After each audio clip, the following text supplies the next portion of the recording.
జై శ్రీరామ్.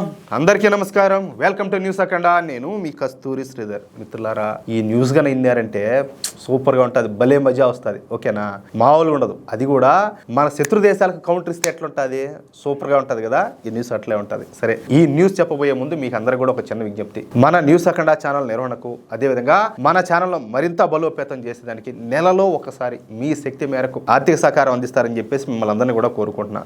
స్క్రీన్ మీద మన క్యూఆర్ కోడ్ ఉంటుంది, అదేవిధంగా గూగుల్ పే, అదేవిధంగా పేటిఎం, ఫోన్పే ఆ నెంబర్ వస్తుంది. కామెంట్ బాక్స్లో అకౌంట్ డీటెయిల్స్ ఉంటాయి. మీరు ఏ రూపంలో అయినా కూడా పంపించవచ్చు. అది విషయం అయితే. సరే, ఇక న్యూస్ విషయానికి వస్తే మీకు అందరికీ తెలుసు, మనకు పాకిస్తాన్కు మధ్యన పచ్చగడ్డేస్తే బగ్గుమంటుందట్టే. మన రెండు దేశాల మధ్య తీవ్రమైనటువంటి శత్రుత్వం ఉన్నది. పిల్లవాళ్ళని అడిగినా చెప్తారు, మన శత్రు దేశం ఏదంటే పాకిస్తాన్ అని చెప్తారు పిల్లవాళ్ళు కూడా. పాకిస్తాన్ అయితే ఎప్పుడు కూడా భారత అభివృద్ధి గురించే చర్చిస్తా, మన భారతదేశ అభివృద్ధిని చూసి ఎప్పుడు కూడా మన మీద పడి ఏడ్చేస్తూ ఉంటుంది. వాళ్ళు అభివృద్ధి చెందేది ఏ విషయంలో తెలిసిన, తీవ్రవాద విషయంలో వాళ్ళు అభివృద్ధి చెందుతూ ఉంటారు.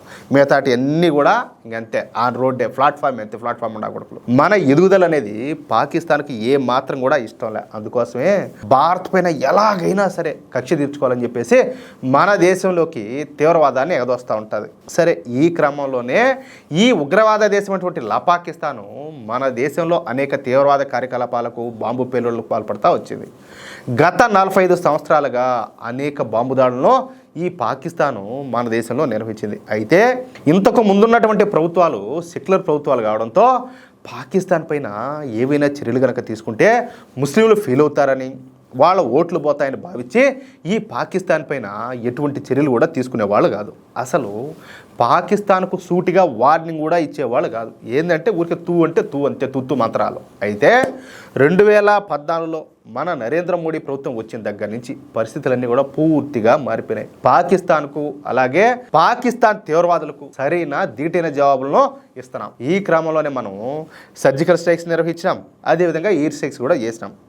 అయితే పాకిస్తాన్ ఆర్మీ చీఫ్గా ఆసిమ్ మునీర్ వచ్చిన దగ్గర నుంచి పాకిస్తాన్లో తీవ్రవాదం అనేది ఇంకా విపరీతంగా పెరిగిపోయింది. ఈ ఆసిమ్ మునీర్ గారు తీవ్రవాదులకు, తీవ్రవాద సంస్థలకు పెద్ద ఎత్తున ఆయుధాలను, అదేవిధంగా ఈ మందుగుండును సరఫరా చేయడం, వాళ్లకు కావాల్సినటువంటి నిధులను అందజేయడం, వాళ్లకు ఏకంగా మిలిటరీ ట్రైనింగ్ ఇవ్వడం కూడా చేస్తున్నాడు. ఈ క్రమంలోనే మన భారత్లోని పెహల్గామ్లో ఈ తీవ్రవాద దాడి అయితే జరిగింది. అది జరిపించింది ఎవరు? ఈ పాకిస్తాన్ ఆర్మీ చీఫ్ అయినటువంటి ఆసిమ్ మునీరే. ఇక ఈ పెహల్గామ్లో జరిగినటువంటి తీవ్రవాద దాడికి ప్రతీకారంగా మన భారత ప్రభుత్వం కూడా ఆపరేషన్ సింధూర్ని అయితే నిర్వహించింది. ఈ ఆపరేషన్ సింధూర్లో భాగంగా భారత మొదటగా పాకిస్తాన్లోని తీవ్రవాదులను, అదేవిధంగా తీవ్రవాద స్థావరాలను, వాళ్ళ శిక్షణా కేంద్రాలను టార్గెట్ చేసింది. అయితే పాకిస్తాన్ ఏం చేసింది తెలిసిన, ఇంకా వాళ్ళని సాగు దెబ్బ కొట్టాం కదా, మొత్తం అందరినీ లేపేసినాము. అయితే పాకిస్తాన్ ఏం చేసింది, ఈ టర్కీ అందించినటువంటి డ్రోన్లతోనూ, అదేవిధంగా చైనా అందించినటువంటి మిసైల్స్తోనూ మన దేశం మీద దాడి చేసేదానికి ప్రయత్నం చేసింది. సరే, అది వేరే విషయం. మన వాటిలన్నింటినీ కూడా పీస్ చేసాం. వాళ్ళు మన బొచ్చు కూడా బేకలేకపోయినారు. అయితే వాళ్ళు మళ్ళా మన మీద దాడి చేయాలని చెప్పి ప్రయత్నించేటప్పటికే ఇంకా మోడీ ప్రభుత్వం మూడో కన్ను తెలిసింది. ఇక పాకిస్తాన్ పైన మొట్టమొదటిసారి ఈ బ్రహ్మోస్ మిసైల్స్ అయితే ప్రయోగించారు. అది కూడా ఏకంగా 19 బ్రహ్మోస్ మిసైల్స్ను ప్రయోగించి పాకిస్తాన్లో ఉండేటటువంటి 11 ఎయిర్ బేస్లను ధ్వంసం చేసేశారు. పిన్ పాయింట్ యాక్యురసీతో ఈ దాడులను అయితే మోడీ ప్రభుత్వం నిర్వహించింది. దీంతో ఇక పాకిస్తాన్కు లొంగిపోక తప్పల. అయితే ఇక్కడ ఒక ఇంట్రెస్టింగ్ విషయం ఒకటి జరిగింది. మొన్న ఈ మధ్యన యుఏఈలో ఒక డిఫెన్స్ ఎక్స్పో అయితే జరిగింది. ఈ డిఫెన్స్ ఎక్స్పోలో భారత్తో సహా అనేక దేశాలు కూడా పాల్గొన్నాయి. ఈ డిఫెన్స్ ఎక్స్పోలో పాకిస్తాన్ మిలిటరీ అధికారులు కూడా పాల్గొన్నారు. అయితే ఈ డిఫెన్స్ ఎక్స్పోలో మన భారత్ బ్రహ్మోస్ క్రూయిజ్ మిసైల్స్ను కూడా మన స్టాల్లో అయితే పెట్టింది. ఇక మన డిఫెన్స్ స్టాల్ వద్ద ఈ బ్రహ్మోస్ ప్రాజెక్టు CEO అయినటువంటి శివతాను పెళ్ళే గారు ఉన్నారన్నమాట. అది చూసినటువంటి ఈ పాకిస్తాన్కి చెందినటువంటి మిలిటరీ అధికారులు మన బ్రహ్మోస్ మిసైల్స్ను ఉంచినటువంటి స్టాల్ దగ్గరికి వచ్చినారంట. సరే, వచ్చిన వాళ్ళు ఊరికే ఉండకుండా, మీరు ఈ డిఫెన్స్ ఎక్స్పోలో బ్రహ్మోస్ మిసైల్స్ను కూడా పెట్టారు కదా, మరి ఈ బ్రహ్మోస్ మిసైల్స్ను మిడిల్ ఈస్ట్ దేశాలకు అమ్ముతారా అని చెప్పేసి మన వాళ్ళని అడిగినారనమాట. అందుకు సమాధానంగా మన బ్రహ్మోస్ ప్రాజెక్టు CEO మాట్లాడతా, అవును, మేము మా బ్రహ్మోస్ మిసైల్స్ను మిడిల్ ఈస్ట్ దేశాలకు కూడా అమ్ముతామని చెప్పి ఆయన సమాధానం చెప్పినాడు. అంటే అరబ్ దేశాలకు అన్నమాట, అంటే ఇస్లామిక్ దేశాలకు. ఇక మళ్ళీ ఈ పాకిస్తాన్ మిలిటరీ అధికారులు మాట్లాడతా, అయితే మాకు కూడా ఈ బ్రహ్మోస్ మిసైల్స్ని అమ్ముతారా అని చెప్పి అడిగినారంట. అంటే ఎవరికి? పాకిస్తాన్కు. అందుకు సమాధానంగా ఈ బ్రహ్మోస్ ప్రాజెక్టు CEO అయినటువంటి ఈ శివతాను పిళ్ళయ్య గారు మాట్లాడతా, అవును, మేము పాకిస్తాన్ కూడా ఈ బ్రహ్మోస్ మిసైల్స్ని అయితే అందిస్తాం, అది కూడా ఎట్టా ఫ్రీగా, మా డబ్బులు కూడా అవసరం లే.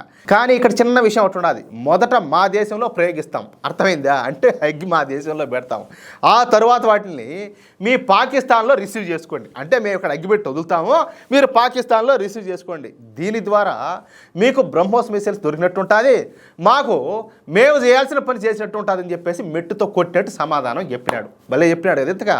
దీంతో బిత్తరపోయినటువంటి పాకిస్తాన్ మిలిటరీ అధికారులు తెల్లమొఖాలు వేసుకొని అక్కడి నుంచి వెళ్ళిపోయినారట. ప్రస్తుతం ఈ వీడియో మన దేశంలోనే కాకుండా ప్రపంచవ్యాప్తంగా వైరల్ అవుతుంది. అంతేకాకుండా పాకిస్తాన్ యొక్క మిలిటరీ అధికారుల పరువు కూడా పోయినట్టయింది.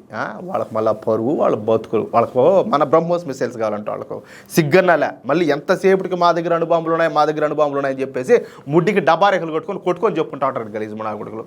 మిత్రులారా, భలే చెప్పాడు కదా ఆయన సమాధానము. ఈ న్యూస్ కనుక మీకు నచ్చినట్లయితే ఖచ్చితంగా ఈ న్యూస్ నలుగురికి షేర్ చేయండి. అదేవిధంగా ప్రతి ఒక్కరు కూడా మీ యొక్క అమూల్యమైనటువంటి అభిప్రాయాలను స్పష్టంగా కామెంట్ రూపంలో తెలియజేయండి. అలాగే ఇంతవరకు మీరు కనుక మన ఛానల్ను సబ్స్క్రైబ్ చేసుకున్నట్లయితే ప్రతి ఒక్కరు కూడా మన ఛానల్ను సబ్స్క్రైబ్ చేసుకోండి, సపోర్ట్ చేయండి ప్లీజ్. జై శ్రీరామ్, జై హింద్.